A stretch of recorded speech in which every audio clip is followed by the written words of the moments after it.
పాకిస్తాన్ మీద యుద్ధం మొదలు పెట్టకుండానే ఒక్కొక్కడు పారిపోతున్నాడు.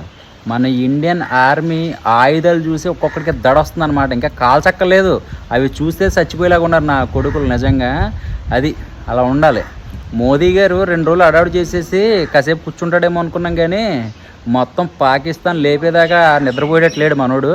కానివ్వండి, ఒక్కొక్కడు నిజంగా చెప్పాలంటే రక్తం మరిగిపోతుంది అనమాట. దీపావళికి కాల్చే నార బాంబులు వేయాలంత కసి వచ్చేస్తుంది. ఎందుకంటే మనం ఆర్మీ కాదు కాబట్టి ఒక్కొక్కరికి అంత కోపం వస్తుంది అనమాట వాళ్ళు చేసే పనులకి. ఎప్పుడు మొదలవుద్దో తెలియదు, అర్ధరాత్రి అవనివ్వండి, ఏ టైంలో మొదలవుద్దో తెలియదు, కానీ యుద్ధం మొత్తం భూమి 10 అడుగులు ఎగుస్తుంది అనమాట ఒక్కొక్కడికి అనమాట. మొత్తం లేపవతలు పాడేయాలి. వాళ్ళ పాకిస్తాన్ వాళ్ళు హైదరాబాద్లో ఉంటే మర్యాదగా టికెట్ ఇచ్చి పంపిస్తున్నారు. అదే వాళ్ళైతే అలా చేద్దరా, పీకలు కోసేసి పంపిస్తారు అనమాట శవాలని. అది వాళ్ళు చేసే ఎదవలు.